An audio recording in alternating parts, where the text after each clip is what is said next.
일단은 거북목 증후군이 생기는 원인 중에 가장 큰 것이 잘못된 생활 습관이기 때문에 너무 딱딱하거나 높은 베개의 경우에는 목을 앞으로 숙이게 만들기 때문에 그런 베개는 절대로 피하셔야 합니다. 안녕하세요, 원장님. 네, 안녕하세요. 오늘은 어떤 질환에 대해서 말씀해 주시나요? 오늘은 거북목 증후군 또는 일자목이라고 얘기하는 부분에 대해서 말씀드리겠습니다. 거북목과 일자목이 특별한 차이가 있는 건가요? 일단은 큰 차이가 있다고 볼 수도 있고 없다고 볼 수도 있는데요. 원인은 공통됩니다. 잘못된 생활 습관이 가장 큰 문제고, 잘못된 생활 습관이라고 하면 책이나 핸드폰을 숙여서 보는 자세, 또는 운전을 할 때 고개를 빼서 하는 자세, 또는 컴퓨터 작업을 할 때 모니터에 집중하기 위해서 고개를 앞으로 내미는 자세가 거북목과 일자목의 대표적인 원인이 되겠습니다. 요즘에 어떤 연령대가 이 질환에 자주 걸리는 거예요? 휴대폰이 나온 지가 이제 한 20년 됐는데, 예전에는 책을 보는 사람들, 또는 공장에서 일하는 사람들, 또는 뭐 치과 의사분들, 아니면 요리하는 분들이 거북목 증후군에 많이 걸렸다면, 요새는 어린 학생들이나 초등학생, 또는 60, 70대 이상의 고령층에서도 워낙에 휴대용기계 사용이 많기 때문에 거의 모든 연령층에서 나타나는 자세로 인한 증후군이라고 볼 수 있겠습니다. 근데 이 증후군에 걸리게 되면 어떤 현상이 일어나는 거예요? 일단은 목 뒤가 뻐근하고, 또 승모근이 뻐근하고, 어떤 분들은 곰이 누르고 있는 것 같다, 곰이 3마리 올라가 있는 것 같다라는 통증을 느끼기도 하시고요. 목 근처에 있는 근육들은 머리랑도 연관이 되기 때문에 어떤 경우에는 두통을 느끼시거나 이명을 느끼시거나 어지럼을 느끼시는 경우도 있습니다. 그런 분들은 본인이 이제 통증을 느껴야지만 병원에 오시잖아요. 근데 그 전에 본인이 병원에 가야 되는 상태임을 확인할 수 있는 방법이 있을까요?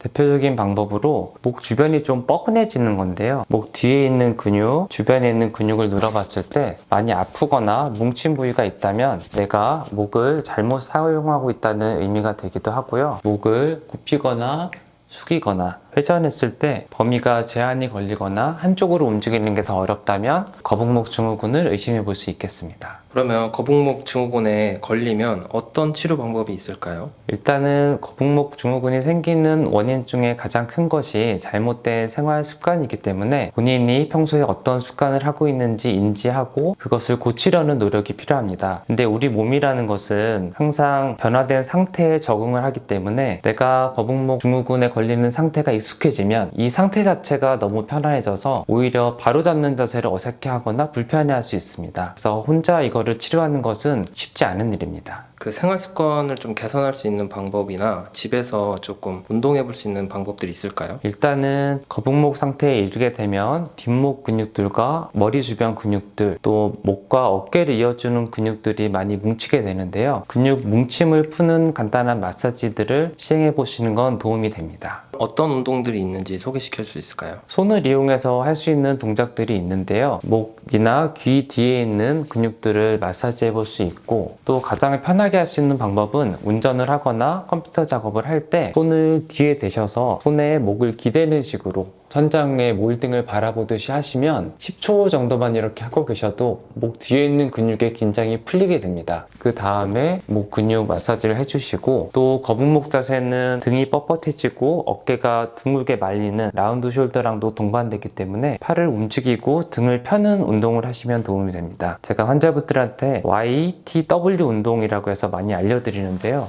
손을 이렇게 Y자로 대각선 방향으로 펴시고 직각으로 내려서 T자를 만드시고, 또 조금 더 내려서 어깨뼈를 모으면 W자 모양이 되는데요. 이 동작을 반복하시면 등 자체도 펴질 뿐 아니라 어깨를 모으는 근육 등도 강화시킬 수 있어서 이 동작을 일하시는 중간중간에 하신 다음에 다시 자세를 세팅하고 일을 하시도록 말씀드리고 있습니다.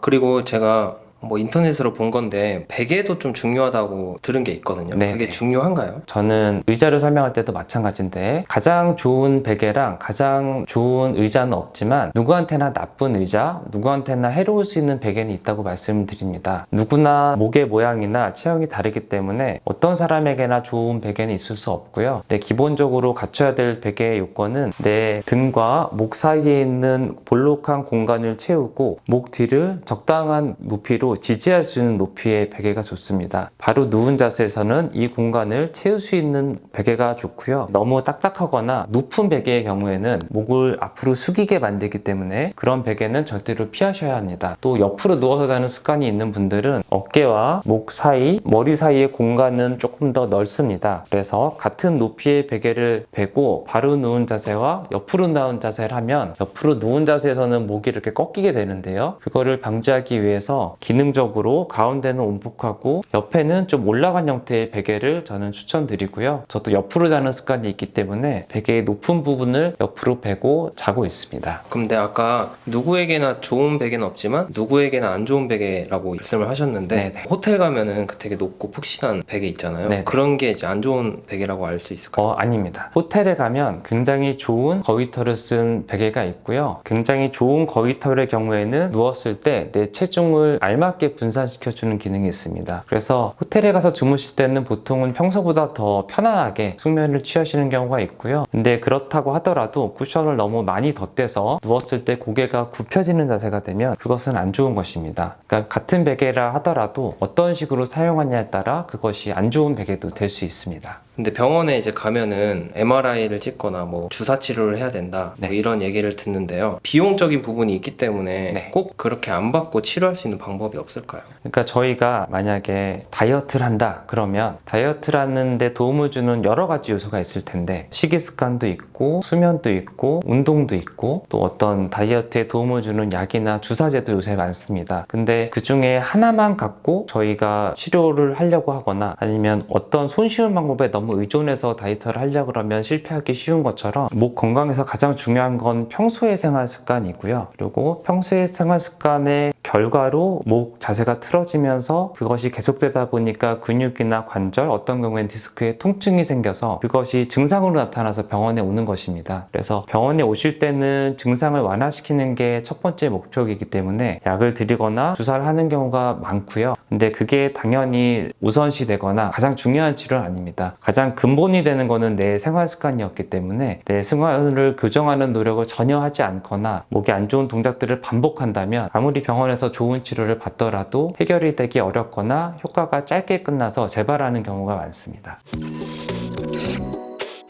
저도 거북목 상태를 어느 정도 갖고 있기 때문에 거북목을 가진 사람이 거북목에 대해서 말하는 게 조금 민망스러운 부분도 있습니다. 하지만 거북목 자세가 있다고 반드시 통증이 있는 게 아니고 또 내가 컴퓨터를 사용한다고 해서 반드시 거북목으로 되는 건 아니기 때문에 평소에 건강한 생활 습관을 가지고 또 증상이 심해지지 않는 마사지와 운동을 계속 하신다면 같은 일을 하더라도 조금 더 편안하게 생활하실 수 있을 것 같습니다. 이상 시청해 주셔서 감사합니다.